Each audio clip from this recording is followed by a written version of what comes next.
Now it's a challenging one, and I hope that I don't put you in a bad position. And a colleague of mine, she used to say cheap but cheerful. So zero investment with the greatest output.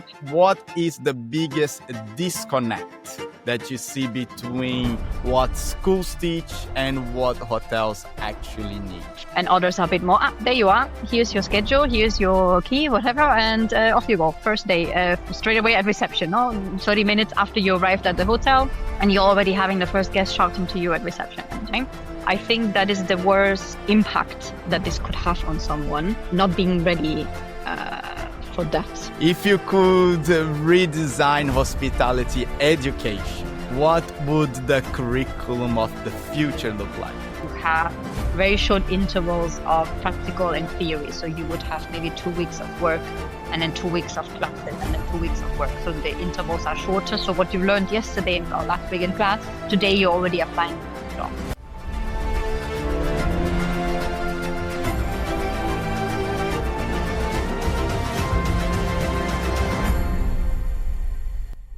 What's up, hospitality? Hotel operators believe that they will find all the answers about their guest preferences through first-party data on their marketing channels, RMS, on research. But if I told you that the most qualified data is much closer than you think? Today, we are rethinking hotel training. Why your housekeepers hold the key to guest experience. For that, we are joined by Julia Krebs, a hospitality educator at Les Roches Marbella, a former rooms division leader with years of experience across Thailand, Laos, and Cambodia, and a consultant who believes the future of hotel operation starts with the people we often overlook, our housekeepers. Combines global experience, sharp operational intelligence, and a deep passion for developing the next generation of hoteliers. Julia, welcome to the show. Thank you for having me. It's a pleasure to have you, to meet you again now online. We first met in Marbella at Les Roches. You showed me that beautiful campus that you guys work at. It was awesome. No, it was fun. It was fun. And Julia, you start your hospitality journey very, very young at 16, housekeeping. What did that experience teach you about humility, service, and hospitality in general? I think the sheer amount of, or the combination of physical labor and the intensity of the stress effectively of, needing to perform and having the rooms perfectly cleaned and obviously on time and all the small details that which I didn't know at the time, obviously you had to pay attention to in terms of setting up the right amenities and, guest preferences, repeat customers that come back and they want things organized a certain way. And the sheer overload of the amount of staff, the team size, the technicality of equipment and chemicals and, cleaning procedures, orders. I mean, I was still quite young. I was 16 and I was like, it was such overload and a total world that came crashing down on me in the good sense, no, because it was obviously an extreme steep learning curve and very, very quick because first day right away, you go there, you shadow the cleaner, let's go. Now the two of you go and you start carrying beds and bring linen and laundry and different towels. I had no clue that there was, face towels and hand towels and bath towels. And for me, there was, one towel for your body and one towel for your head at home. So very simple in that sense. No, the first time you get the behind the curtain experience from a hotel, because normally like you come into a room and it's all nicely presented and it's done. So I really quickly developed this immense respect to all the ladies, I mean, mainly ladies working in the department, and the sharpness of how they would approach the task as well. When they got, the list in the morning from the supervisor and it said 35 rooms to clean today, and they didn't flinch, because that's what they had to do, and they got the job done in the time that they had to get it done. So I was very much impressed with that, and that obviously shows dedication to service, that approach. And how did you end up as a housekeeper at 16? I want to say I was forced, but my mother pushed me into getting a job basically, and it started off as a summer job, but then continued on because she said, you're not going to be a couch potato and you need to do something and you keep talking about hotels and that you like working there or that you want to work there, well, go and check it out, right? Go and do for summer job few weeks. And when you come back and you still tell me that you want to do it, we can talk further. Later you can go to study that, or you may start working first and then you study later. But first you go, and my mom was always like, first try and error. You try it out, you test it. If you like it, we continue. If not, we redirect, right? So that's what I basically ended up doing. I got into the Hilton. I went to reception and I said, okay, I would like to have a summer job here. Who do I need to talk to? And they said, okay, you need to go to HR. And then I went to HR and they said, okay, you can either do stewarding or housekeeping. So then I said, okay, I'll do housekeeping. Was closer, no, like at home you need to do some household chores. So I was like, okay, I think I have more of an idea what's going on there. So let's do that. And that's the story. Okay, so you had that experience, but you end up going across Asia and working about 6 years. Yeah, like I have Thailand, Laos, and Cambodia. Mm-hmm. And that must been an experience. Like, how old were you when you were there? I went there straight after university. So after working for a bit, I did then, university and or like hospitality degree. And then I was recruited in the graduation interviews, now when you start setting up your future after graduation. And at the time it was Orient Express, now, rebranded with Belmont. And they were like, okay, we can send you to, well, they had Doha, Laos, no, not Doha, Italy, Laos, and I can't remember the third location now, but another one. And I was like, well, I always want to go to Asia, so let's go all the way. Let's go there directly. They were like, okay, please make sure you arrive on, I still remember to this day, on the 21st of July, 2014. For that summer. And that was it, basically. So then they were like, here's your contract.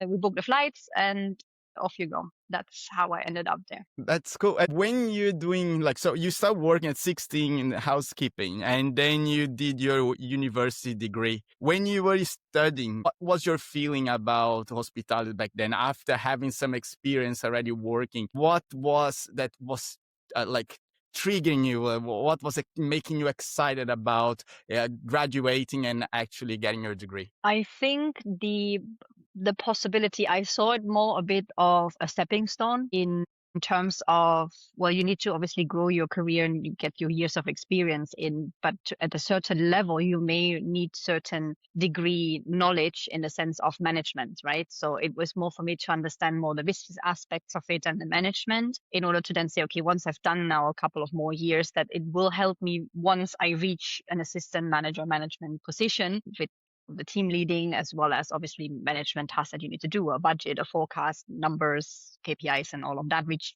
you sometimes don't see or get to know as quickly when you're purely from an operational background, or it takes you maybe a little bit longer in that sense. Not because I wanted a shortcut, but just to be ready when the time comes and to have that already a little bit there as a background, let's say, and then build it more with the operational experience and as you grow into a specific role, but not having none of it.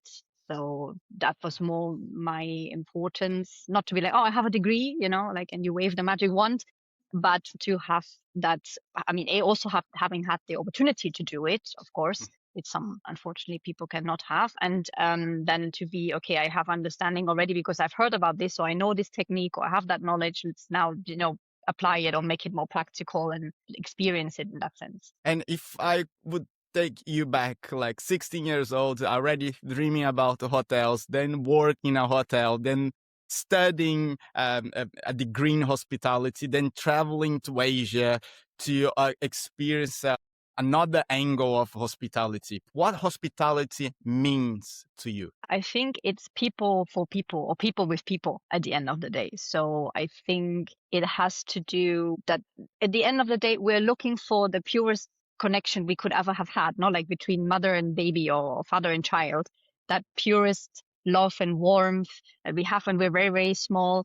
And I think that's what we always are looking for again and again in any sort of interaction or transaction, in a sense that we have and when we communicate with people, when we meet them, if it's for business or being then friends, pleasure, etc. So I think that's what we're always looking for in others and what we want to give. And I think that's the essence at the end of the day. And you can find that the most in hospitality to that extent. That's why hospitality is always everywhere. And that's purely, and that's what I have seen when I was in Laos, for example, the pure nature of service. Like it doesn't cost them anything. It doesn't bother them. It's just there. It's their nature, whether they are with their family members and they service them, or with guests, or between you as their manager and to an extent and the staff as a team. So it's always just there, and it's just natural. You don't have to tell them to smile or to direct them to, be genuine and warm and all these kind of things. And that was not a shocker, if you want to exaggerate, but that was really like, I always thought that was somewhere there, or that, it is around us. And I really felt it. I really saw it. And you start to adopt it. Like, it's impossible for you not to rub off on you, right? And you take it with you. So the cultural hospitality is maybe more important than educational hospitality. Is that what I understood? Yeah, somewhat. I think the importance lies there, or the scale, the weight should be more on that side. There's less we need to, or less we can do with teaching to an extent, because sometimes you can try to train and teach someone for many, many years and they will only reach a certain level because obviously of their character and of who they are, which is acceptable. And then there's somebody else who will excel on that side a lot more. Not that they need to compensate each other, but they have more of that natural gift. And not everybody has the same. Super interesting. You've said that I follow you on LinkedIn and I love your posts, right? Like, because you can have that ability. And if you're not following Julia, please do so, because you have that unique point of view, right? Like, you have the experience of doing the job of working. You do consulting today. So you speak to hoteliers, you speak to managers, and you have a classroom. And what I love the most is that you bring the questions that you present to your general managers and you present to your students and you compare them both. And I love that. So that's just a little plug here. But you've said on LinkedIn that housekeeping is the protector of privacy and the eyes of the hotel. When did you realize that this invisible, basically, department holds so much operational intelligence? Sorry to interrupt. If you're enjoying this show and if you're learning something new today, please consider following the show, subscribe to our channel, or leave us a review. It helps us to help more people through the podcast, and it would mean the world to us. Thank you for listening, and we're back on the chat. I think pretty much also one of the experience again from Asia is that I was impressed and in the beginning also again taken away from the level of detail of attention to small things that they would notice. They would be probably one of the first ones to tell us when a guest was not feeling well.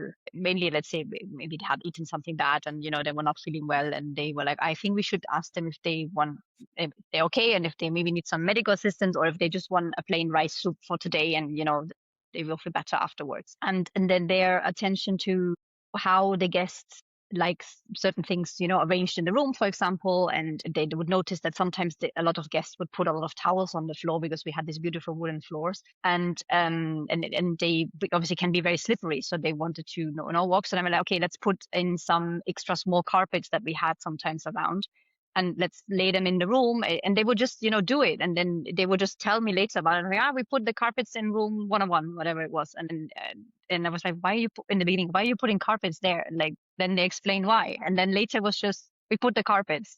So it became a normal thing that they would just pick up on small things, or the way they would pay attention to arranging a room for a family, for example, with children, very much different than to just a regular couple, let's say. And taking care, like they always had in the suite, we had very high bedside tables, so they would replace them with other ones because they're at the perfect height for a child to run into on their eye level. So, okay, family's coming, we need to change the tables. And these are the small things that I mean, that they know people so well that they may not have even met yet, but just because they have a certain criteria, and then be later on to really reflect back on, and I won't say pages and pages, but recording what the preference of the guest was and remembering it very dearly when they would return. And there was a couple that would come back every November and they would stay for 1 month. And it was like, the Holy Bible of their stay.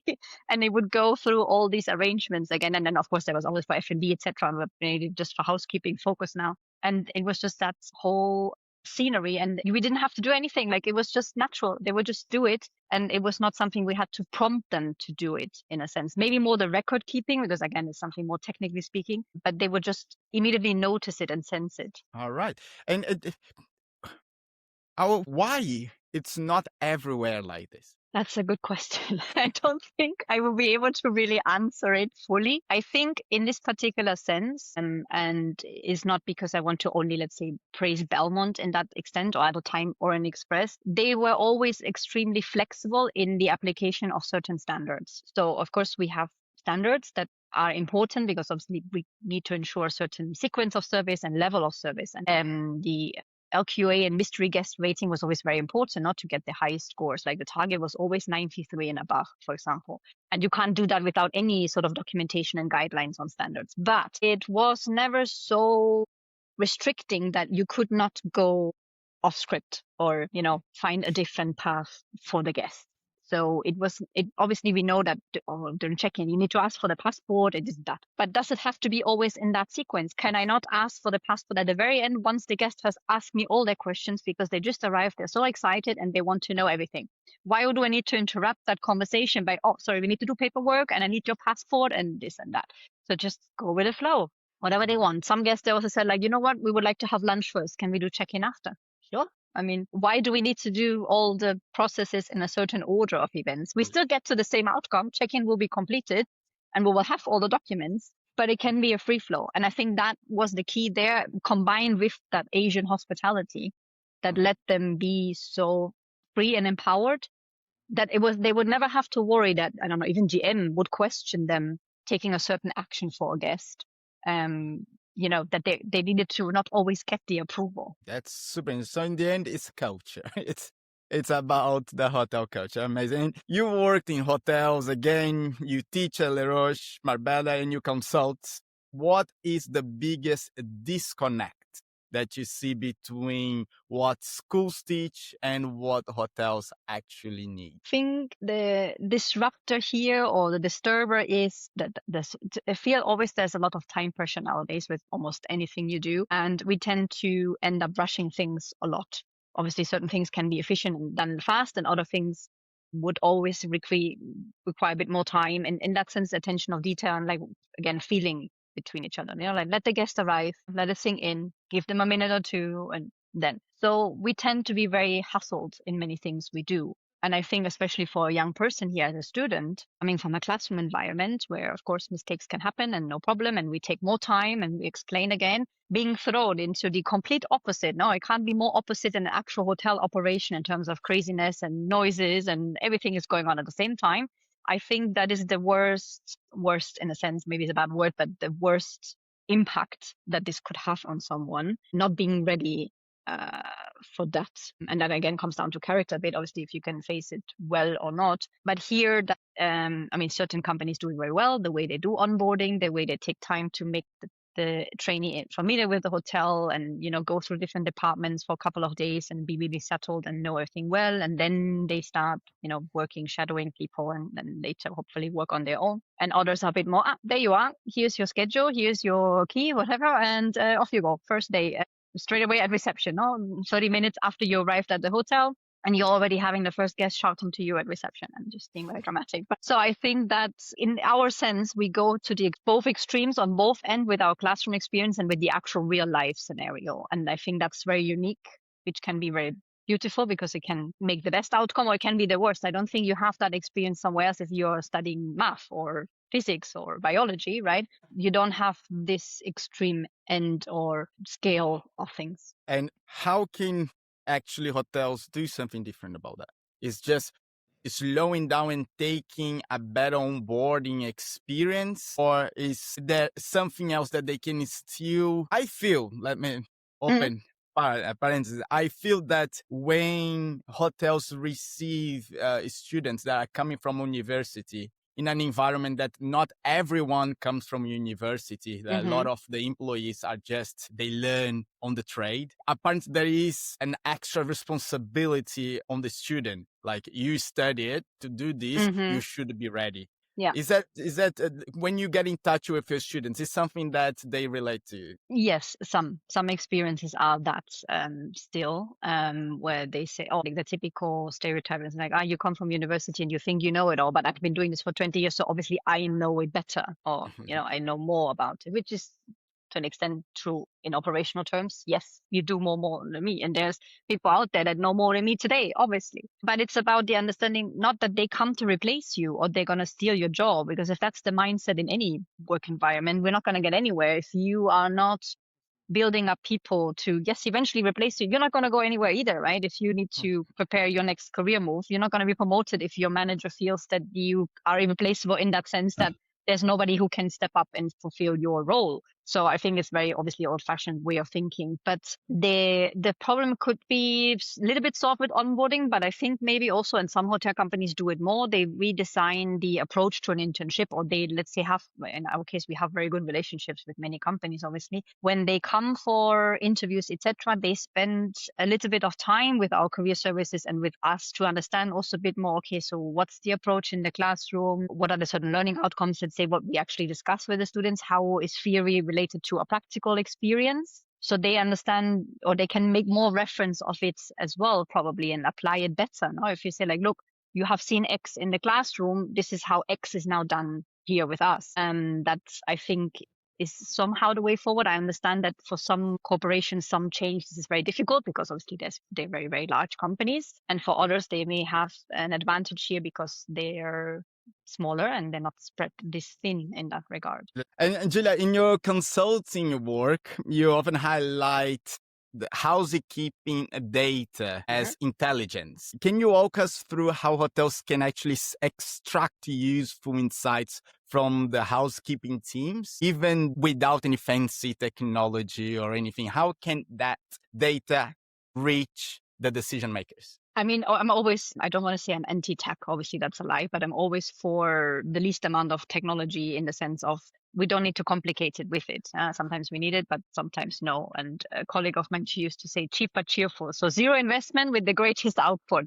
And I think that's the case. So if we would be spending some time in a certain housekeeping briefing, and one GM I worked with, who I treasure a lot, he used to sometimes just randomly pop into our department meetings, right? He would just walk in and be like, okay, what are we talking about today? And he would sit down and he would listen and start observing things. And he would go to housekeeping and he would listen to certain things that they would share. And then they would take note of it. I mean, they had a huge whiteboard and they would always write it on the whiteboard, and things that would keep reoccurring that, were just tracked in terms of this is happening the most and this is happening the second most, like the amenity consumption, for example. There's one nice story on this where the housekeeping manager kept bringing the topic of the wooden floors being destroyed because of the mosquito spray that the guests would use. Because you know how you spray yourself and then obviously it sprays around you and it goes onto the floors, which were beautiful wooden floors that were so delicate because they had to be polished and vanished, and they would get these little bubbles on top. What is the normal thing you do?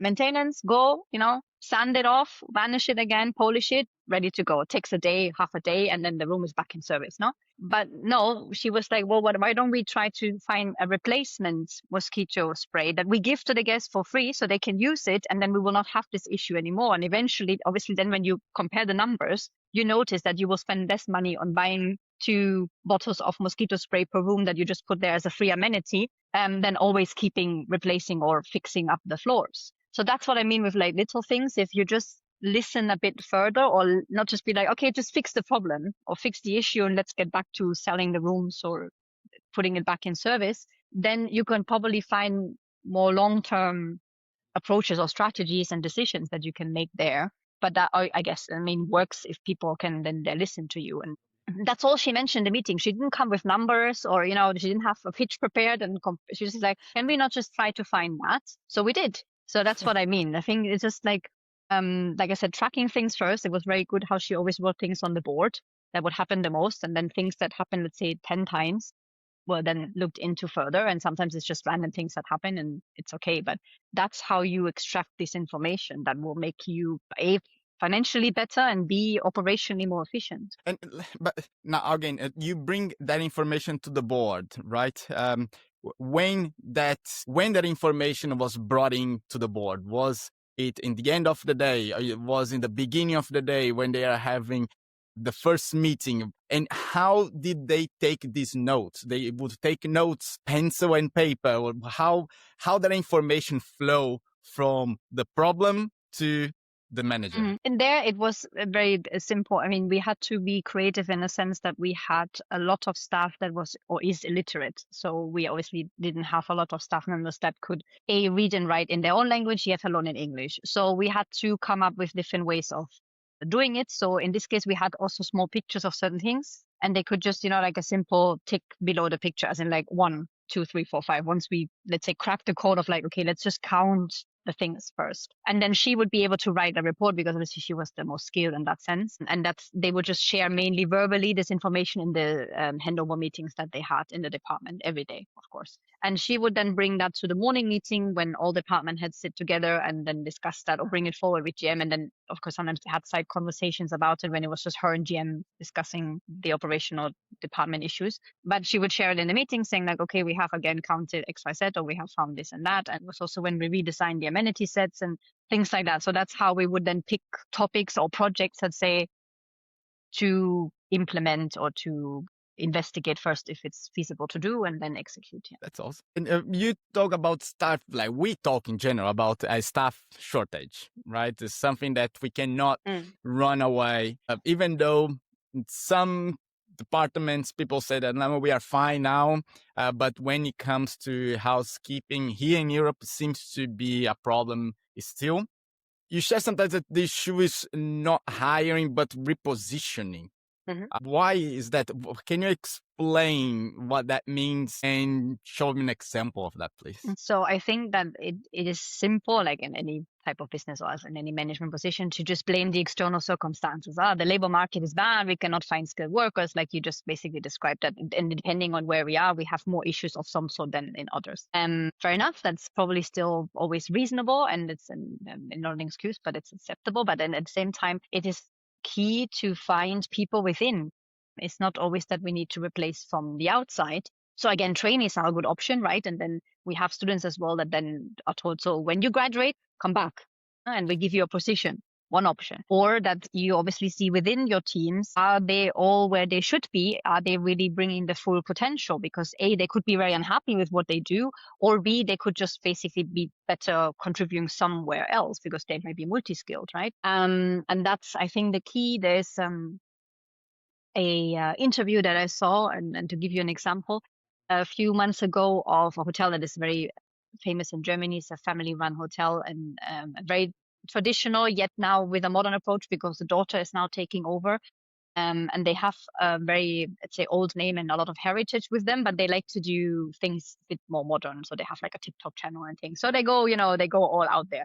So she said, in order to really do this well and to make your staff feel appreciated, once they're unhappy in the current position that they're in, promotion is not always a solution.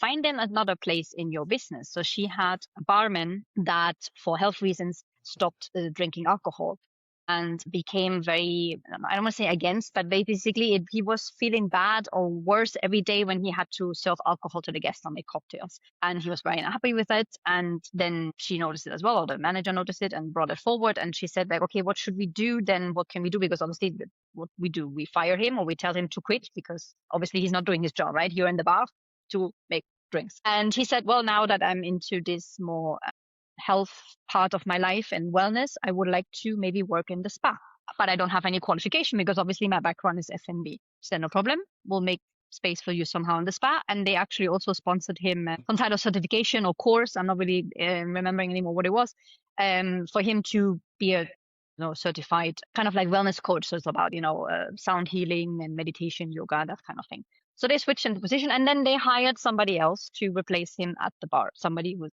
perfectly happy making drinks to the guests. So that's what I mean with repositioning. If you can find somebody who has been with you for 10, 15 years, knows your business so well, it's such a key asset. It would be a pity to lose someone over the fact like, well, you're now in a position that no longer suits you. Have luck. I'm being very sarcastic now, but that's the approach behind. If you have that leadership, that's a beautiful story, I think, and that's, I think, possible in many options. Why not moving certain key senior members somewhere else if that fits and it brings value to the structure of the business, and then replace other roles? And yes, hire fresh blood as well, and shape things in both directions better. And as we're speaking about repositioning, I had a very interesting conversation with a Gen Z specialist, right? And he was speaking about repurposing job descriptions, mainly hospitality, to job missions. And that Gen Z, they are looking for a mission. So Yeah. if we can repurpose that, that would be like very interesting. How could we transform housekeeping into a mission inside the hotel? Yeah, that's why I call them also intelligence. No, it's a bit like James Bond, like operating behind. Like also like Aman has this signature moonshine service, right? Where there's like a secret door where the staff enters into your room or villa most of the time, and then services and exits. Like they never go through the front door of your room. So like they take it to the next level in that sense. No, like there's always done behind the scenes and you never see us. We personally don't like to the extent. I mean, they should be visible. I mean, they should be there. They should be seen and greeted and given a face as well in that sense, because a lot of people appreciate housekeeping a lot for the cleaning task that they do, which is a very heavy job. So I think we need to maybe really make them, like I said, part of the guest journey or the guest service experience, so they have their mission in the whole service sequence, which is obviously mainly the cleanliness. But if we're again talking about turn down service, and that also was something that I liked there a lot in, also we did that in the hotel in Cambodia, for example. Housekeeping had like a little logbook for turn down service requests. So guests could inform if they prefer at 6 p.m. before they would go out for dinner, or a little bit later once they have gotten ready and they were having dinner. So there was like different time slots. That helped, of course, with organization and distribution of team members, but they would then share this logbook with front desk and the drivers specifically, because we had a shuttle service to bring guests to town to go to restaurants.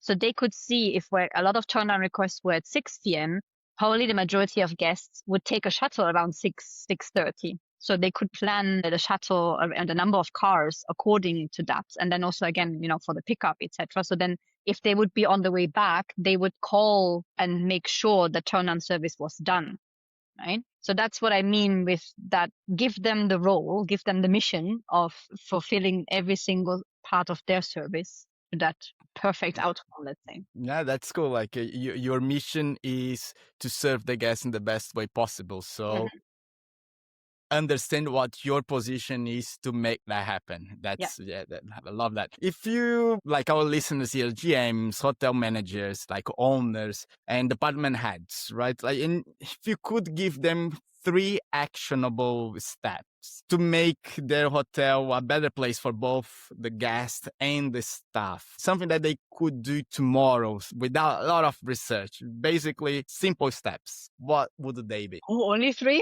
No, I really need to Now give you it can give simple. more. I think based like kind of the conversation we had for now is the empowerment to the team to an extent. Like I said, no, they didn't ask or need to ask me or whoever to approve their action. I mean, Ritz-Carlton always does it with, you have $2,000 a day to, make any guest happy. I don't think it needs to have that amount of money behind it, right? It could just be make the most actionable impact towards a guest, and without necessarily always wondering, oh, if I do that, am I going to be told off later by my manager because I didn't follow all the standards, or I did not follow the sequence of things, but the guest is happy, right? Or vice versa in that sense. So I think the empowerment, and I had this as well many times to my staff members, they would come and report a complaint, and I told them, okay, so what should we do? And they first would look at me and say, like, but what do you think the guest would like to us to do now? What should be the compensation for their complaint? And I'd say, no, I think yesterday they wanted to have some cocktails by the pool. And I think they really like it. And I said, okay, suggest that.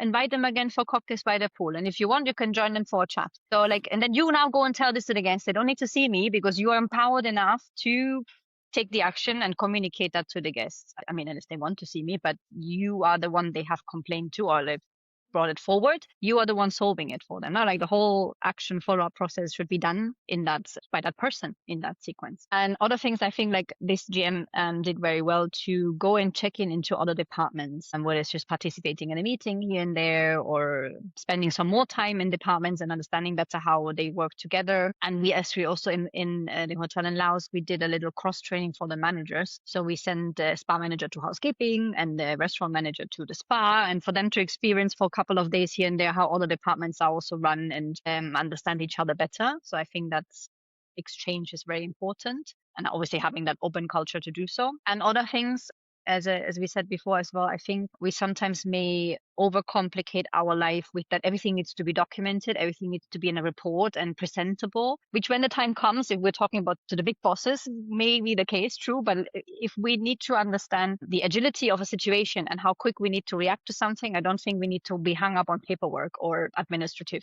things and systems. And so like we did a little whiteboard, write it down there, right? Or my front office team, they would write things on the whiteboard that they noticed that the guests said or did, and they like it or dislike it. So we had like a plus and minus on the board. So we were trying to collect like guest feedback on excursions, etc. And that doesn't have to be a sophisticated thing on its own, but it has value. It gives you information. And I think that's the important thing. How deep should be the training? How long should be the training? And if we should be training about mission and having that full onboarding experience, or as many hotels here in the Czech Republic, for example, do, they just basically outsource housekeeping. Mm-hmm. And they have people that they never see again, probably. They just coming in and out. So I see advantages and problems on both sides of the equation. Yeah. What's your take on that? True. I mean, outsourcing gets rid of a lot of problems for you effectively. And you don't have to worry about somebody being sick and not being able to fulfill the workload, etc. I'm sure you can still fulfill a standard of cleanliness, etc. That's true. And you can still deliver an experience to a guest, for sure. If you want to make them grow as a team and be, let's say, better, more efficient and more appreciated, I think it's little things. It needs to be a mix of take care of yourself, not take care of your body. So, remember, like, don't bend down a certain way, you're going to strain your back and these kind of things, and giving them the proper tools and equipment. So that's one part.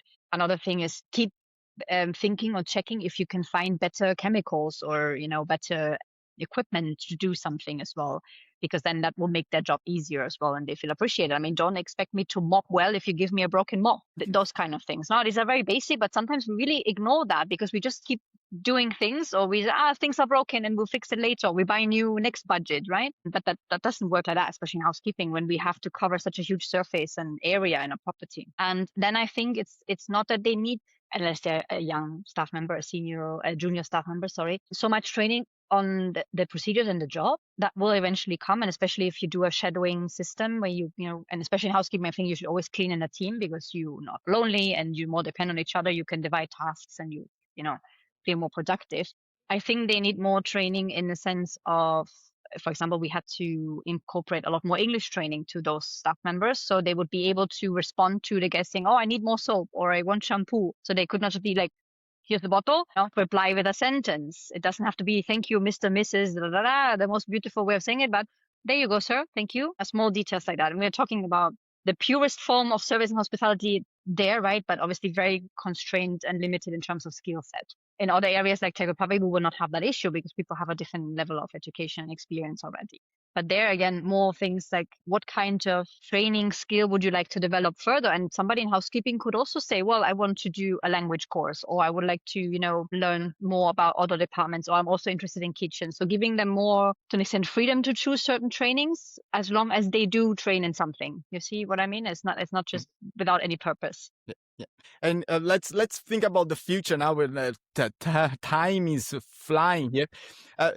Because we are in a very interesting time in history and you are in a very interesting position in life, right? You talk to the old school and you talk to the new school. So with that in mind, 2 questions in one. What excites you the most for this next decade in hospitality? Oh. And what freaks you out the most? What scares you the most for this future in hospitality? What excites me probably is that I feel that to an extent for a very long time, we're coming the closest to really understanding what personalization means. And the small meaning, and I don't mean this in a bad way, of luxury, like how simple luxury and an amazing experience can be. When guests want to go to a quiet hotel where there's no music and no internet and no distraction, I just want to be in peace and quiet. I want to disconnect. Don't talk to me.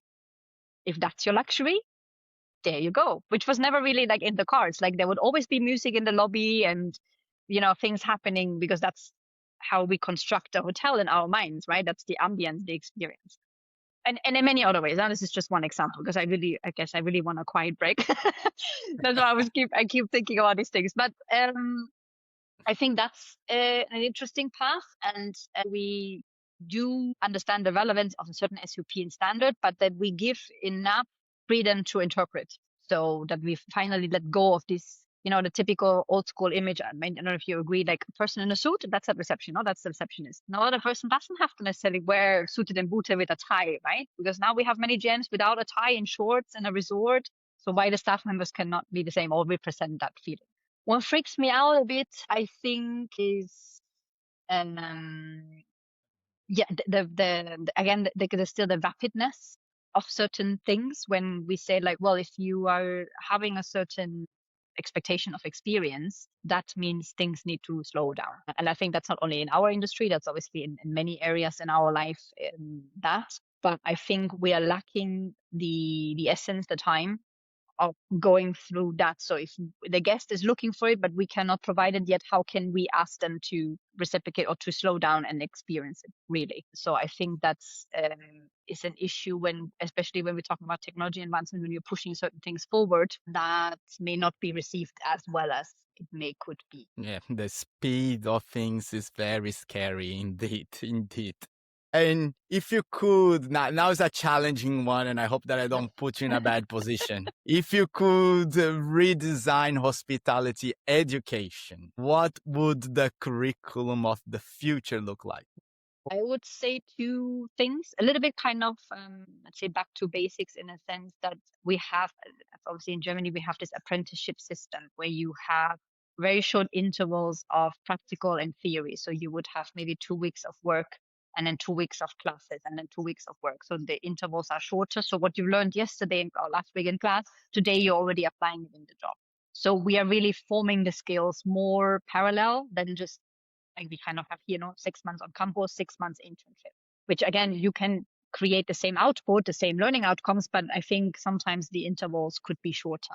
And at the same time, I think more the option to customize certain things, like again, in a hospitality business degree, accounting, unfortunately, sorry people, is non-negotiable, right? We need to know this. But at the same time, if we could give more flexibility or more election of courses you can choose. So you have 5 core courses as an example, and then you need to choose, I don't know, 10 additional courses to fill your curriculum.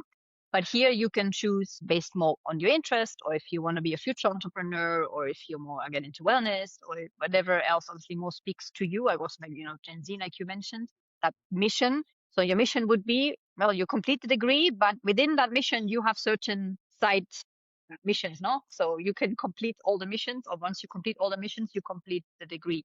And I think that could be a good idea. Do you think that AI will change a lot the way that we educate people? Yes, and it already is. I mean, it is already in our classroom every day. I have people taking notes with AI every single time I speak to them, which is not a bad thing necessarily, right? I tell them, like, if you take notes with it, or if you do a study guide or mind map, if it makes you more efficient in the way you consume the knowledge and you retain it, no problem. I mean, I use it myself. I use AI as well for certain things, or because I want to test certain, I let the AI sometimes battle each other. I want to see different, outputs and see what would be the most realistic, let's say, or the best. But that doesn't mean we can switch off all our humanity and all the brain, right? So one thing is the emotional intelligence that cannot be lost with it. Another thing is like the critical thinking. Like if it's just, one of my colleagues always says, do you use this or do you use this? And if you use this, you're going to fail. So he means that if you just type, you're not going to get, and you're not going to learn anything. You're not going to get any knowledge. If you do this with this, you can. Yeah, we are going very interesting times. I'm always in that case that, yes, I also use AI to take notes and get my time properly. But in the long term, am I using my brain more as well? And I just don't know. Yeah, I'm not 100% sure. So it's very interesting times. And Julia, how can our audience get in touch with you and learn more about your consulting services as well? I mean, just drop me a message on LinkedIn, I guess is the fastest way, is the platform I probably use the most in general. And I'm happy to connect. And even if it's just like we did today, exchange some ideas and perspectives, that's already enough, because that is something I can bring to the classroom, which already helps me there. And then if that is something that is helpful to someone, perfect. Thank you. Thank you for everything you do, actually, for the industry. Not only what you've done, the work you've done, but what you do with your students as well, and what you share on LinkedIn. The point of view that you have is very valuable, and I hope that you continue doing what you do, because you spread information that if people pay attention and are interested, you have a very cool point of view. You have a very nice opportunity, and what you share is very valuable. So thank you for what you do, and please continue doing. I'll keep sharing. Okay, thank you. Schulerinos, thank you so much for listening, and I'll talk to you next time. Bye-bye.